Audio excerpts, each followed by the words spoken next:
Hello everyone, today I want to talk about why I only use 3 grams of tea. Why don't I use more tea?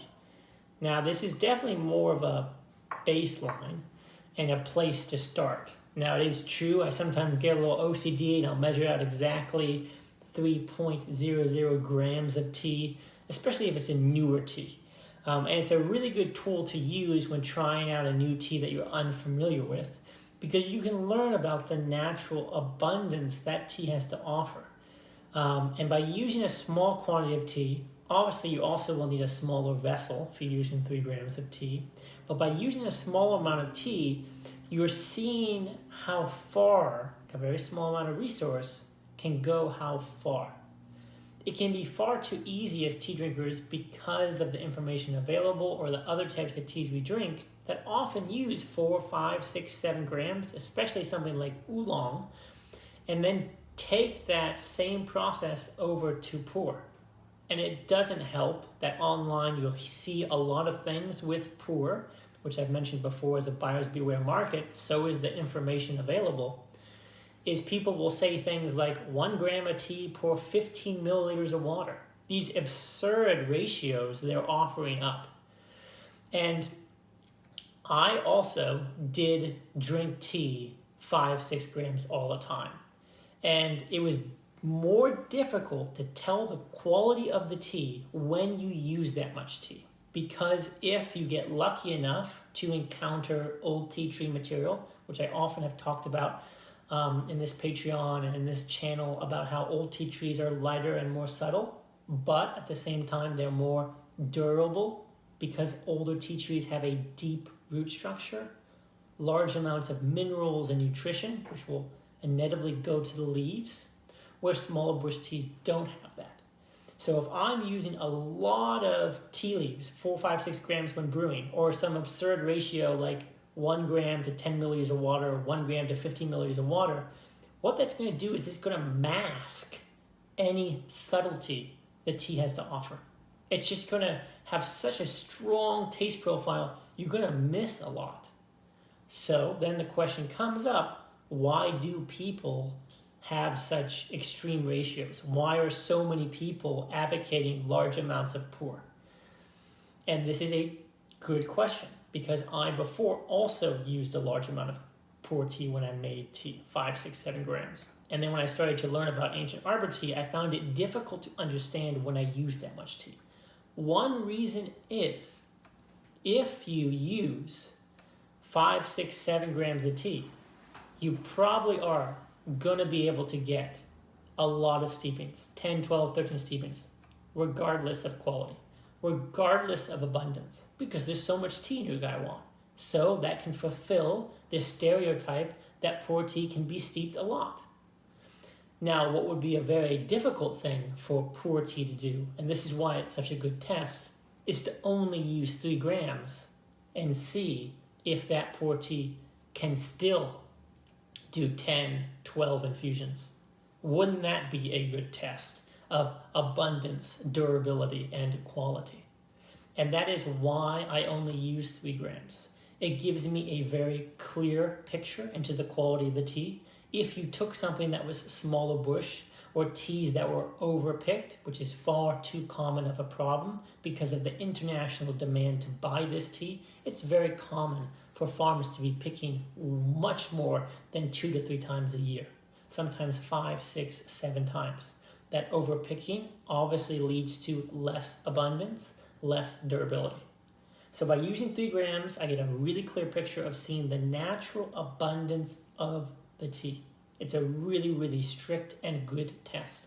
Now, once you start to drink more old tea tree material, you also will find yourself wanting to use less tea because you want to know the subtleties, the comfortable feeling in the body, and be able to examine that on your own.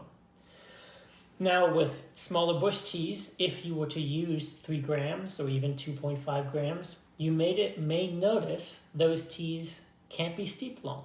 Maybe 3 or 4 infusions and they're gone. And that is why often people say you need to use so much tea to get that full flavor. So it's a really good picture. Now, obviously, once you understand that concept and maybe you do like a stronger taste profile, it's of course okay to use more tea. Everyone drinks tea differently, depending on their diet, the time of the day, who you're with. You'll need to adjust the ratio of tea to water or how much tea you use. But by being able to understand a tea performs very well with a small amount of tea, such as 3 grams, that's a good indication of the quality. So you understand this is a good quality tea. This is one of my additional tests I'm doing, maybe the 3-day rule, 3 grams, and you can put that into your collection. And then you can slowly start to experiment with using 3.5 or 4 grams. 0.5 grams can make a big difference, especially if you're dealing with very good quality Puer, and sometimes drastically change the taste profile. So that's one thing I want to leave you all with, why I use 3 grams. It's just a really good test. And also, if you're using a lot of tea, or you feel like some of the teas you have to use a lot of tea in order to get a lot of flavor or to get a lot of infusions, that's just a concern. That would be a concern for me about the raw material used. And obviously, I'm only talking about Puer. I'm not talking about other genres of tea that sometimes it's normal to get 2 or 3 infusions, such as a green tea, etc. So that's something to think about. I'm going to go ahead and boil some water and brew some of this tea. And then I'm going to talk about kind of my experience with Puer before, and how I used to prepare tea and how I prepare tea now. I used to prepare tea more haphazardly before. And we're just going to wait for this water to warm up for 1 second here. Alrighty. How I used to more haphazardly brew tea, I would say maybe even the first 5 to 6 years I was drinking Puer. I would often have multiple gaiwans on the table, putting just big hunks of Puer in my gaiwan and teapot, because that's reflected what I saw other people doing, the majority of other people doing. And when I saw people getting very particular with tea, I thought that was kind of weird. And I would just put lots of tea, and then I would say, oh, this tea tastes good today, or maybe this tea is not so comfortable. This tea has a strong flavor. Maybe I'll switch teas, and I'm constantly rotating teas. If you use more tea in general, more haphazardly, it's probably more likely, once you develop that behavior, that you're going to pay less attention overall to the beauty that tea has to offer.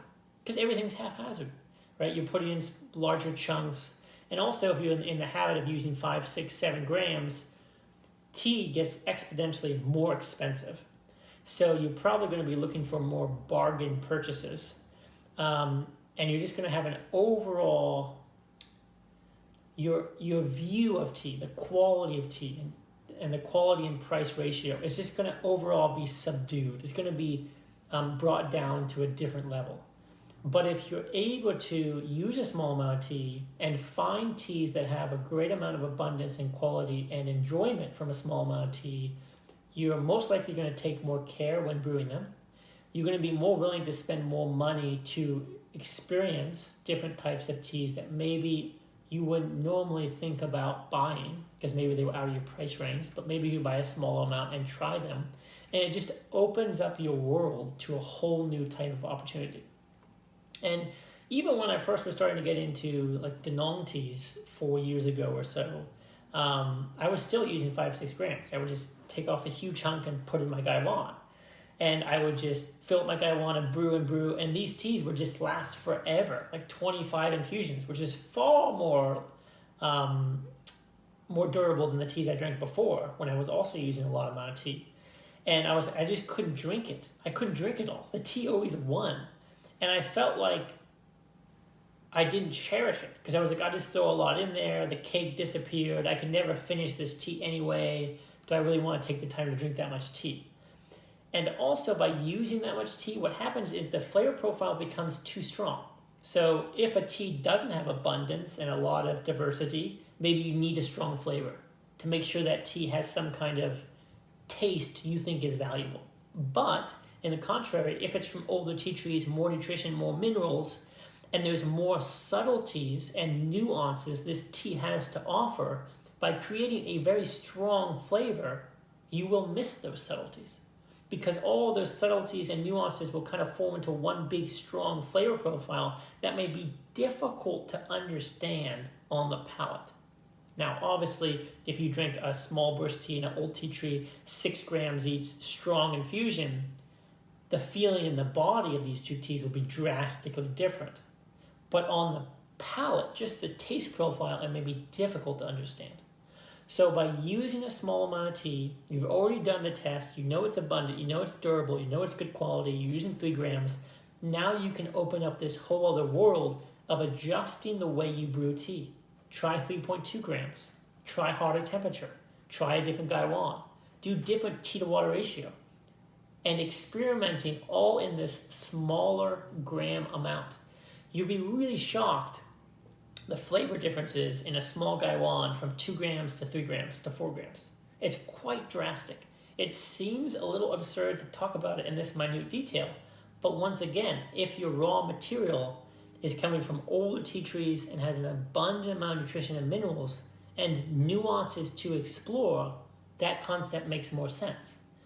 If a tea does not have a lot of nutrition or minerals, it does not have a deep root structure, and it's from maybe smaller bushes or overpicked, it's more one-dimensional.